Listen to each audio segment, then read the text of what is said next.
Anggota DPR dorong Sri Mulyani bersih-bersih Kemenkeu imbas kasus Rafael Alun. TMPO, CEO, Jakarta. Ketua Badan Anggaran DPR Said Abdullah mendorong Menteri Keuangan Sri Mulyani memanfaatkan momentum mencuatnya kasus Rafael Alun Trisambodo untuk bersih-bersih Kementerian Keuangan. Politikus PDIP itu memberikan sejumlah masukan kepada Sri Mulyani. Momentum ini bisa jadi kesempatan emas bagi Sri Mulyani untuk berbenah membersihkan Kementerian Keuangan, kata Said Abdullah melalui keterangan tertulisnya, Rabu, 8 Maret 2023. Baca juga telusuri harta kekayaan Kepala Bea Cukai Makassar. Kepala PPATK benarkan ada kejanggalan. Said berkata mengapresiasi langkah Sri Mulyani yang mengambil langkah hukum dalam kasus Rafael Alun. Langkah hukum itu, kata dia, adalah melibatkan Komisi Pemberantasan Korupsi dan Pusat Pelaporan dan Analisis Transaksi Keuangan atau PPATK untuk mengusut kasus harta jumbo Rafael. Tanpa upaya Sri Mulyani tidak mungkin hal ini terkuat dan ditindaklanjuti, kata dia. Kasus Rafael bermula dari penganiayaan yang dilakukan anaknya, Mario Dandi Satrio, terhadap Davido Ozora. Dari kasus ini, harta kekayaan milik Rafael sekeluarga disorot karena dianggap tidak sesuai dengan profil Rafael selaku pejabat Tesaloniki di Direktorat Jenderal Pajak. Di LHKPN, Rafael tercatat memiliki harta Rp 56 miliar. Selain harta kekayaan yang janggal, PPATK juga menemukan transaksi janggal yang diduga dilakukan oleh Rafael.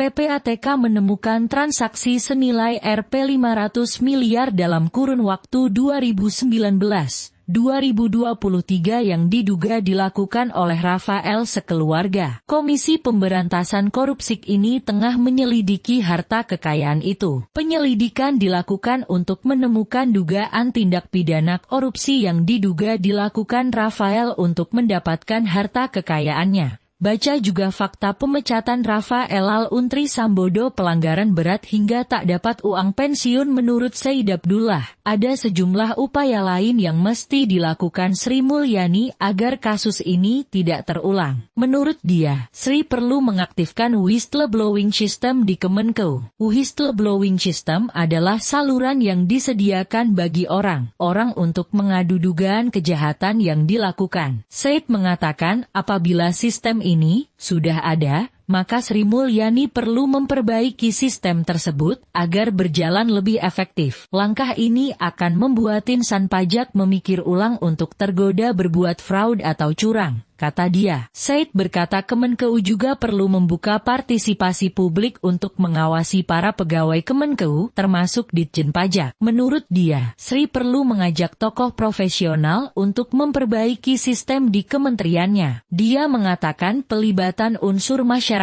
itu bisa memulihkan kembali kepercayaan publik terhadap Kementerian Keuangan. Selain itu, Said menilai Sri Mulyani perlu memperbaiki sistem pencegahan tindak pidana korupsi di Kemenku. Dia mengatakan KPK, kepolisian dan kejaksaan perlu dilibatkan untuk menjalankan sistem pencegahan tersebut. Bukankah Presiden Joko Widodo telah mengeluarkan ketentuan tentang aksi strategi nasional pencegahan korupsi di setiap kementerian dan lembaga, kata dia. Pilihan editor mantan PM Inggris Tony Blair bungkam usai bertemu Jokowi di istana.